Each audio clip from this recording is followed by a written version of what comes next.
We're then now into governance and compliance, which I hope we'll be able to go through in a relatively uneventful way. We have had some updates to the declarations of interest. I don't know quite how we want to handle those. Just note them. We've got a couple which aren't noted on the paper, which will come to the next meeting. I don't think we necessarily need to look at those now. Keisha, that it gets formally updated in March, is that right? So we've got another round to just get that absolutely right. Okay, good, thank you. No questions? Fine. Information governance. Now there's a bit more substance to this. Alan, we don't have a lot of time on it, but it's clear that we need to understand what you're telling us and absorb it and decide what to do with it. You're asking us to raise any particular areas of concern we may have over and above the areas of concern that you've discussed in your paper. That's right. Over to you. Thank you. Those in the audit committee will have come across the information governance toolkit previously, but perhaps others won't. And just briefly to say that this is a process run by the Department of Health, which identifies for all NHS trusts a set of information governance requirements that they are expected and obliged to meet in order to basically to protect the information assets of that trust. And they tailor this for individual trusts depending upon the nature of the business that the organisation is in. They're updated on an annual basis, and the expectation is that we will reach level 2 attainment on all of the requirements as laid out in that IG toolkit, which at the outset this year was 38 for NHS Direct, although as you'll see in section 7 we've subsequently had 2 requirements which we asked for an exemption on, which we've now received. So we're now reduced to 36 requirements which we need to meet. Work is active sort of throughout the year on laying out the plan for achieving the level of attainment. Each year the bar has been raised, so it's become sort of more challenging to meet it.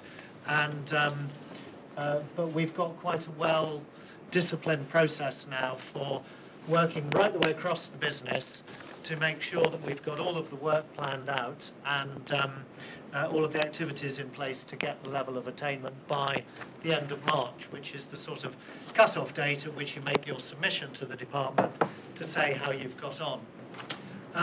In December, I raised a concern to the audit committee about 3 areas of the toolkit where I felt we were at risk of perhaps not being able to reach the required level of attainment.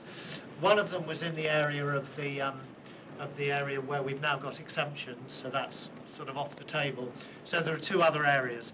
The first is in respect of information governance training across the organisation.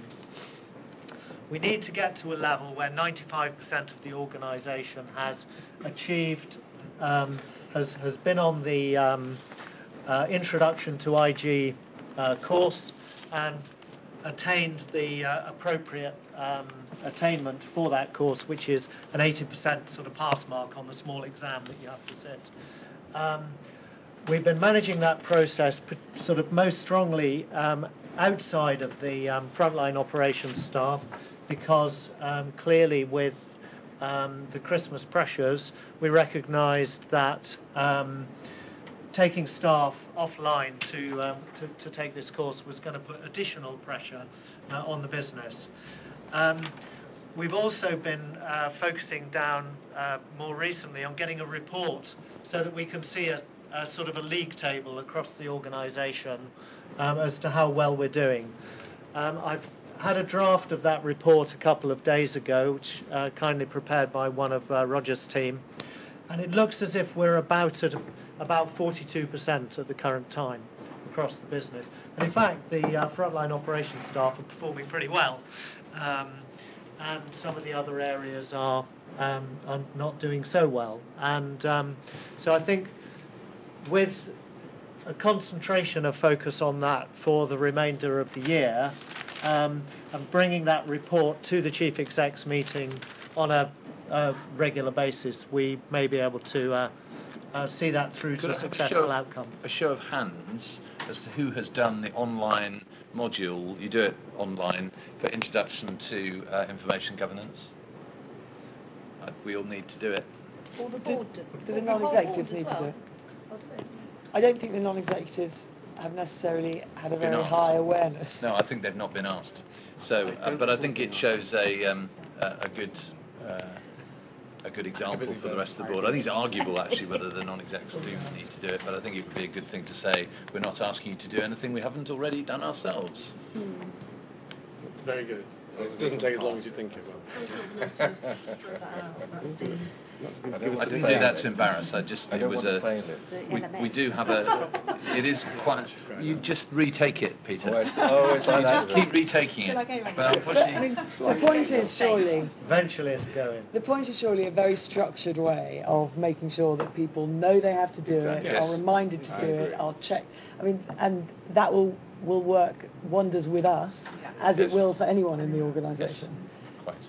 I think that's right, Joanne, and I think with being able to put this information in front of my colleagues at the Chief Exec's meeting and using a process of cascading down through our organisations through the directorates to drive up compliance, I think there is a high likelihood that we will be able to achieve the desired outcome for this one. The other area where we've had a challenge is in producing formal information asset risk assessments for the 5 key business critical systems, which we've selected for sort of treatment this year. And I'm very happy to be able to report that progress has moved on apace since the 6th of December when I reported to the Audit Committee, and we're making good progress.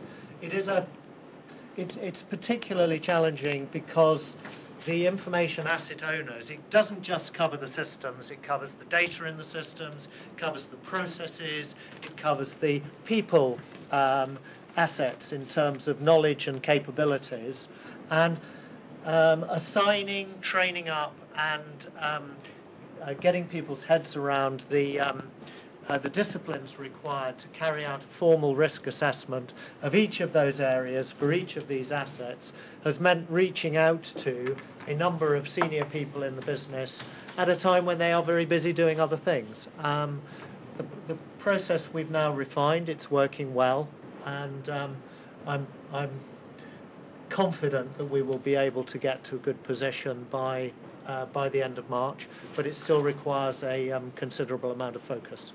Okay, thank you very much. Has anyone got any questions on that? Tim. Just a very small question on paragraph 9, the last sentence where it says a further data protection breach. Is this a breach from my memory about previous data protection problems we've had, or is this, should it say future data protection breach? We did have a breach of where we had a mail shot go out where we related to staff. Related to staff, yes, not to patients, and it meant that the next of kin details of certain members of staff were disclosed to members of staff other than the people to which they related. Okay, Peter.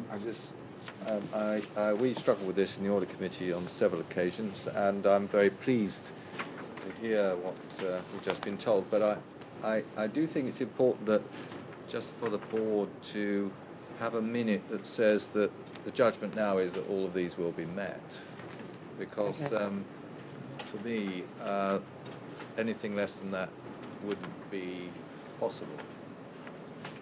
So you said in your judgment, I'm just trying to bring it to a...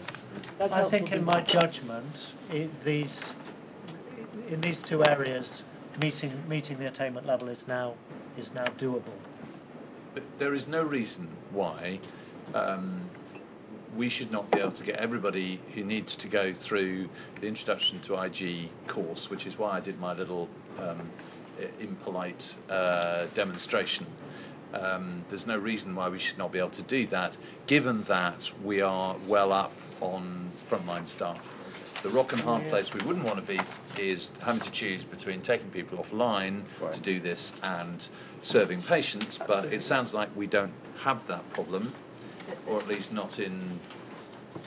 No, there's still some frontline staff that still need to go through it. It's just that this is something that you should do on induction, which all frontline staff tend to do. So the question is, that's the only area of anxiety that I would have. Back office staff, which I would include myself in, we can do that. Okay, so Peter, thank you for being crystal clear on that. Alan, we're hearing from you. You are telling us that, in your judgment, we're going to be able to meet this. If you're not happy about that, then we will need to take, as a board, some difficult decisions in order to put you in a position where you are able to say that. Don't exactly know what those difficult decisions might be. They might be about giving you more money, more time, whatever it is you need. I think I am making that judgment. Good.